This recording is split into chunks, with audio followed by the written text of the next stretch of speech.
আচ্ছা, স্ল্যাবের একটা ক্লাস নেওয়ার কথা ছিল, আমরা একটু ক্লাসটা নেই দেখি।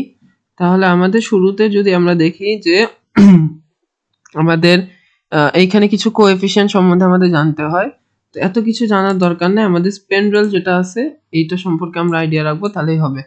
স্পেন্ড্রেলের ক্ষেত্রে আমাদের একদম লেফট সাইডের যে কর্নারটা আছে সেটার ক্ষেত্রে আমরা 1/24 ইউজ করি, এটার মাঝে আমরা 1/14 ইউজ করি, আর আমাদের মিড স্প্যানে যেটা আসতেছে একদম মাঝখানে সেটাতে আমরা 1/10 ইউজ করি লেফট সাইডে, রাইট সাইডে 1/11, তারপর হচ্ছে হলো 1/16, এবং তারপর আমরা ইউজ করি 1/11 এবং 1/11। এটা হচ্ছে হলো যদি আমাদের কি থাকে, slab is continuous over more than 2 span.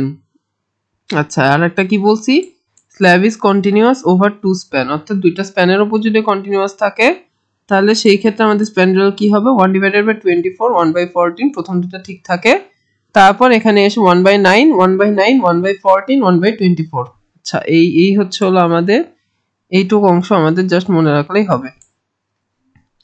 এখানে এই জিনিসগুলো লেখা আছে, তাহলে আমাদের কি বলছি, মোর দ্যান 2 স্প্যান, আর একটা হচ্ছে হলো অনলি 2 স্প্যান। তাহলে 2 স্প্যানের উপর যদি থাকে তাহলে আমাদের সেই ক্ষেত্রে ইন্টেরিয়র যে সাপোর্টটা থাকে সেইখানে আমাদের কোনো ধরনের কোএফিসিয়েন্ট থাকতেছে না, এবং মিড স্প্যান যেটা থাকতেছে ওইটাতে আমাদের কোনো ধরনের কোএফিসিয়েন্ট থাকতেছে না। তো আমরা এটা ম্যাথে দেখবো, আরো ক্লিয়ার হবে। তাহলে আমাদের এখানে স্টেপস গুলো দেওয়া আছে, তাহলে আমি ম্যাথের সাথে একটা একটা করে স্টেপস দেখাবো।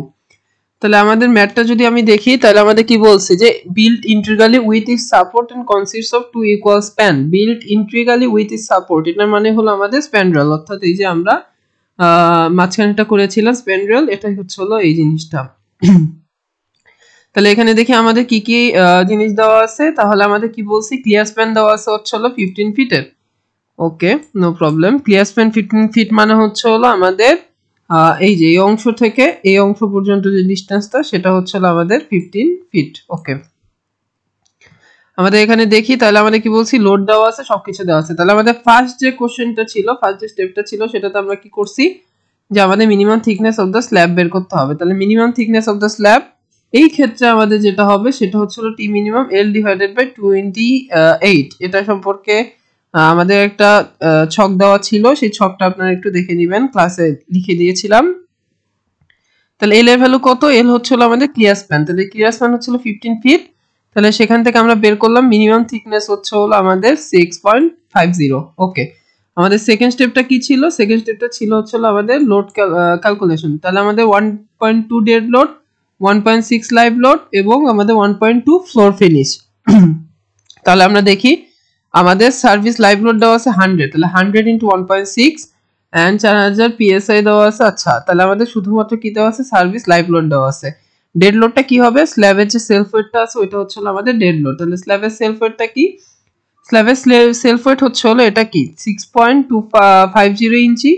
তাহলে এর সাথে আমাদের এটাকে আমরা কিসে নিয়েছি, ফিটে নিয়েছি, আর এটা হচ্ছে হলো কংক্রিটের যে ওয়েটটা আমরা ইউজ করি 150 পিএসএফ, সেটা এখানে লিখছি। ঠিক আছে, তাহলে আমাদের কি বলছি, যে আমাদের এখানে ডেড লোড বের করতেছি, সেটা হচ্ছে আমাদের আমাদের যে ওই যে অংশটা আছে সেটা যে আমাদের সেলফ ওয়েটটা আছে সেটা হচ্ছে ডেড লোড। তাহলে আমাদের কি 1 ফিটের জন্য, ঠিক আছে, তাহলে আমরা এখানে ক্যালকুলেশন করতেছি কত, 1 ফিটের জন্য।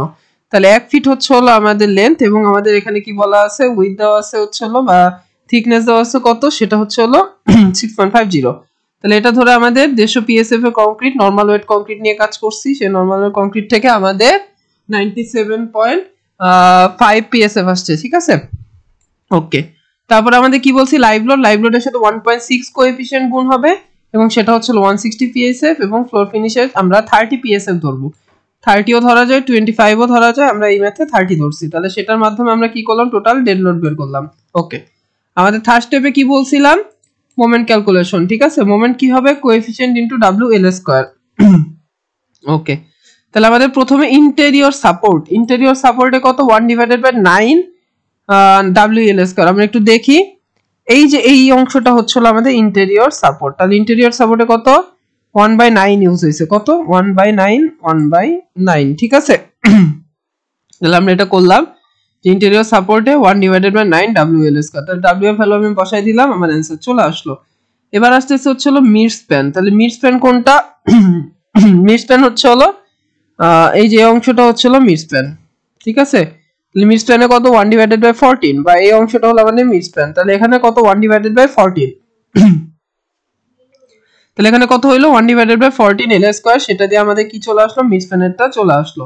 এবার আসতেছে এক্সটেরিয়র সাপোর্ট। এক্সটেরিয়র সাপোর্টে কি হবে, এক্সটেরিয়র সাপোর্ট কোনটা, এক্সটেরিয়র সাপোর্ট হচ্ছে হলো আমরা যদি দেখি তাহলে এই যে এই অংশটা হচ্ছে হলো এক্সটেরিয়র সাপোর্ট, এটা এক্সটেরিয়র সাপোর্ট এবং এটা এক্সটেরিয়র সাপোর্ট। তাহলে এক্সটেরিয়র সাপোর্টে আমার কত আসছে, এক্সটেরিয়র সাপোর্ট হলো 1/24 WL স্কয়ার, আমি এক্সটেরিয়র সাপোর্টে পেয়ে গেলাম। তাহলে আমি দেখলাম যে আমাদের ইন্টেরিয়র সাপোর্টে সবচাইতে বেশি মোমেন্ট কাজ করতেছে, ঠিক আছে। ওকে, এটাকে আমি হাতে রাখলাম। এবার আমরা আসছি হচ্ছে হলো আমাদের নেক্সট স্টেপ কোনটা, নেক্সট স্টেপ হচ্ছে হলো আমাদের রিইনফোর্সমেন্ট রেশিও বের করা। তো এটা আমরা হচ্ছে হলো আমাদের বিমের টাইমে যেভাবে করছি সিমিলার ওয়েতে আমরা বের করছি। আমরা যদি একটু দেখি তাহলে এপসাইলন ইউ কত 0.003, ঠিক আছে, আর এপসাইলন টি হচ্ছে হলো 0.005 ইউজ করছে এখানে। তাহলে আমাদের রো ম্যাক্সটা আমি পেয়ে গেলাম। এবার আমাদের তারপরের স্টেপটা কি ছিল, তারপরের স্টেপটা ছিল হচ্ছে আমাদের ডেপথটাকে চেক করতে হবে। আমাদের moment, we know the value of the moment and we have to find out the depth of that slab, ঠিক আছে। তাহলে আমাদের স্ল্যাবের ডেপথটার জন্য আমরা কি হিসাব করতে পারি, স্টেপ 5টা যদি আমি দেখি তাহলে স্টেপ 5 আমার কি করা আছে, ডেপথটাকে চেক করছে। তাহলে এখানে দেখি আমাদের রো এর ভ্যালু জানি, ফাই এর ভ্যালু জানি, এফ হয় জানি, বি জানি, ডি স্কয়ার জানি। আচ্ছা, আমাদের এখান থেকে সরি ডি স্কয়ারটা আমাদের জানা নাই, এম এর ভ্যালু জানি এবং বাকি সবকিছু আমরা জানি। তাহলে আমরা ভ্যালুগুলো বসাই দিলাম।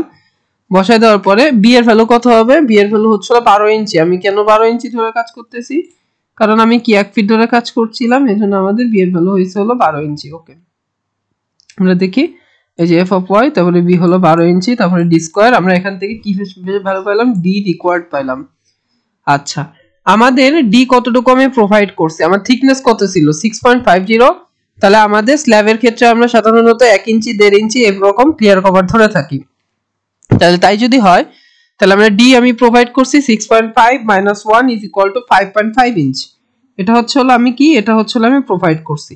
তার মানে আমার ডি দরকার কত 3 ইঞ্চি, আমি প্রোভাইড করছি হচ্ছে হলো 5.5 ইঞ্চি। তার মানে আমার জিনিসটা ওকে, ঠিক আছে। আচ্ছা, আমাদের নেক্সট হচ্ছে হলো স্টিল ক্যালকুলেশন। স্টিল ক্যালকুলেশন আমরা বিমের টাইমে করছিলাম যে এটা একটা ইকুয়েশন হবে, এটা একটা ইকুয়েশন হবে। তার পরবর্তীতে আমি কি করছিলাম যে একটা ইকুয়েশন থেকে আরেকটা ইকুয়েশনে ভ্যালু বসাই দিয়ে আমি ক্লাসে দেখাই দিয়েছিলাম যে কিভাবে আমরা এএস বের করতে পারি। তাহলে আমরা এখানেও সেটাই করব।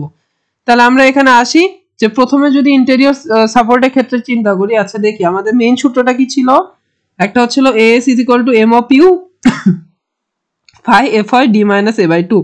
তাহলে আমরা দেখি যে এএস টা আমরা বের করতে হবে, বাকি সবকিছু ভ্যালু নোন, শুধুমাত্র আমার কি এই জায়গাতে আমার আননোন ভ্যালু হচ্ছে হলো এ, ঠিক আছে। আর এই জায়গাতে আমার আননোন ভ্যালু কত, এই জায়গাতে আমার আননোন ভ্যালু হচ্ছে হলো a of s, অর্থাৎ আমাদের কি যে x এবং y দুটা ইকুয়েশন, দুইটা আননোন x এবং y আমাদেরকে যে কোনো একটা বের করতে হবে, তাই না।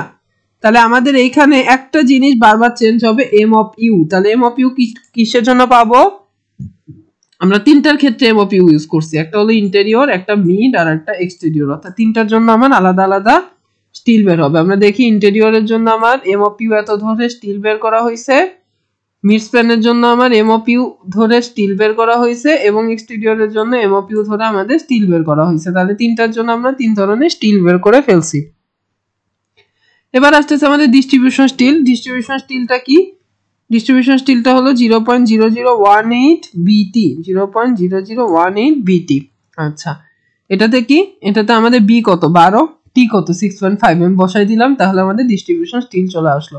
আমাদের ম্যাথটুকু এই পর্যন্ত করলেই হচ্ছে, এরপর আর কিছু করার দরকার হবে না, ঠিক আছে।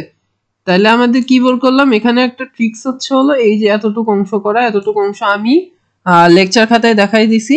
লেকচার খাতা সবাই দেখবেন, তারপরে যদি না বুঝেন তাহলে আমাকে বললেন, লেকচার খাতার একটা ছবি শেয়ার করেন, আমি ওটা দিয়ে আমি যতটুকু পারি বুঝাই দিবনি, সমস্যা নাই। তাহলে এই ম্যাথটা করেন, কারণ আমি হচ্ছে হলো স্ল্যাবটা কম্পালসরি হিসেবে দিয়ে দিছি, ঠিক আছে।